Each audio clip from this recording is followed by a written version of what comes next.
একদিকে ঘড়ির কাঁটা ছুটছে, স্কোরবোর্ডের সমতা, আর গ্যালারিতে বাড়ছে উত্তেজনার পারদ। অন্যদিকে 12 বছরের অপেক্ষা, 2 বিশ্বকাপের হতাশা, সবকিছুর অবসানের লড়াইয়ে মাঠে জার্মানি।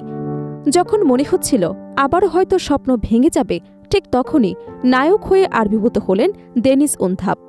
তার দুর্দান্ত জোড়া গোলে নাটকীয় জয় তুলে নিয়ে বিশ্বকাপের নকআউট পর্বে ফিরল 4 বারের বিশ্ব চ্যাম্পিয়ন জার্মানি। 12 বছরের অপেক্ষার অবসান ঘটিয়ে আবারও বিশ্বকাপের বড় মঞ্চে জায়গা করে নিয়েছে জার্মানি। রোববার আইভরি কোস্টের বিপক্ষে নাটকীয় 2-1 গোলের জয়ে রাউন্ড অফ 32 নিশ্চিত করেছে ইলোনিয়ান নাগলসম্যানের দল। ম্যাচের শুরুটা অবশ্য জার্মানদের জন্য সহজ ছিল না। প্রথমার্ধে আক্রমণাত্মক ফুটবল খেললেও কাঙ্ক্ষিত গোলের দেখা পাচ্ছিল না 4 বারের বিশ্ব চ্যাম্পিয়নরা। উল্টো 30তম মিনিটে ফ্রাঙ্ক ক্যাসিয়ার গোলে পিছিয়ে পড়ে জার্মানি।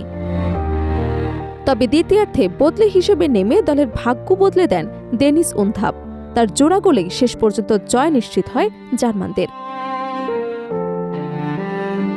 এই জয়ের ফলে 2 ম্যাচে 6 পয়েন্ট নিয়ে নকআউট পর্ব নিশ্চিত করেছে জার্মানি।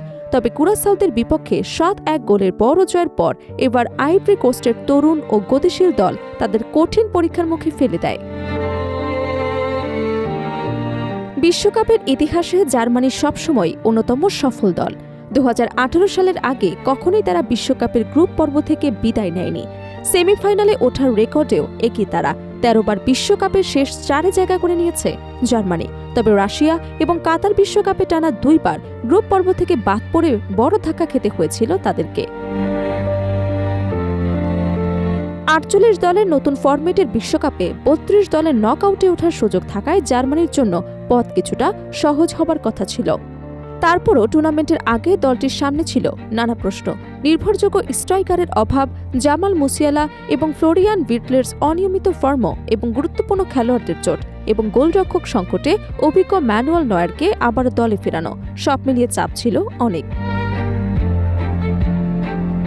ম্যাচের শুরু থেকেই আধিপত্য বিস্তার করে খেলতে থাকে জার্মানি। মাত্র 15 সেকেন্ডের মধ্যেই কাই হারভার্টস গোলের সুযোগ তৈরি করেন। এরপর জোশুয়া কিমিখের ক্রসে তার হেড দুর্দান্ত ক্ষমতায় আটকে দেন আইভরি কোস্টের গোলরক্ষক ইয়াহিয়া ফোফানা। জামান মুসিলিয়ারাও কয়েকবার আক্রমণ তৈরি করেন, তবে সফল হতে পারেননি। 21তম মিনিটে ফেলিক্স এনমেচার দূরপাল্লার শট নিলেও সেটি কর্নারের বিনিময়ে ঠকিয়ে দেয় আইভরি কোস্ট। কর্নার থেকে আলেকজান্ডার পাভলোভচি পল জালে পাঠালেও গোলরক্ষককে ফাউলের অভিযোগে গোল বাতিল হয়। এরপরেই ম্যাচের চিত্র বদলে দেয় আইভরিয়ানরা। 30তম মিনিটে তরুণ ইয়ান দিওমান্তের দারুণ দৌড় এবং নিচু ক্রস থেকে তৈরি হওয়ার সুযোগ কাজে লাগান ফ্রাঙ্ক কেসিয়ে। রিবাউন্ডে পাওয়া বলে শট দিয়ে জার্মান গোলরক্ষককে পরাস্ত করেন তিনি। গোল হজমের পর কিছুটা চাপে পড়ে জার্মানি। প্রথমার্ধের শেষ দিকে হারভার্টজের একটি গোলও বাতিল হয় মুসিয়ালা ফাউলের কারণে। ফলে 1-0 গোলে পিছিয়ে থেকে বিরতিতে যায় জার্মানরা। দ্বিতীয়ার্ধে ম্যাচে পরিবর্তন আনেন নাগলসম্যান। একসঙ্গে 3টি বদলি করে আক্রমণে গতি বাড়ানোর চেষ্টা করেন তিনি। সেই সিদ্ধান্তই শেষ পর্যন্ত ম্যাচের মোড় ঘুরিয়ে দেয়। 68তম মিনিটে নাদিয়াম আমিরের পাস থেকে বক্সের ভেতর দুর্দান্ত ভলিতে সমতা ফেরান বদলি ফরওয়ার্ড ডেনিস উনথাপ। এরপর জার্মানির আক্রমণের ধার আরও বেড়ে যায়।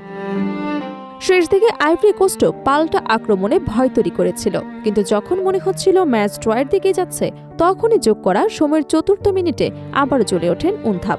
বক্সের ভেতর থেকে তার শক্তিশালী শট জালে চড়ান। উনথাপের দ্বিতীয় গোলে 2-1 ব্যবধানে জয় নিশ্চিত করে জার্মানি। 2014 সালে বিশ্বকাপ জয়ের পর প্রথমবারের মতো কোনো বিশ্বকাপ নকআউট পর্বে উঠল তারা। একসময় টুর্নামেন্ট স্পেশালিস্ট হিসেবে পরিচিত জার্মানি অবশেষে আবারও ফিরে এসেছে বিশ্বকাপের মূল লড়াইয়ে। তবে সামনে অপেক্ষা করছে আরও বড় পরীক্ষা, কারণ এবার শুধু ফিরে আসা নয়, নিজেদের হারানো শ্রেষ্ঠত্ব ফিরে পাওয়ার লড়াই জার্মানির।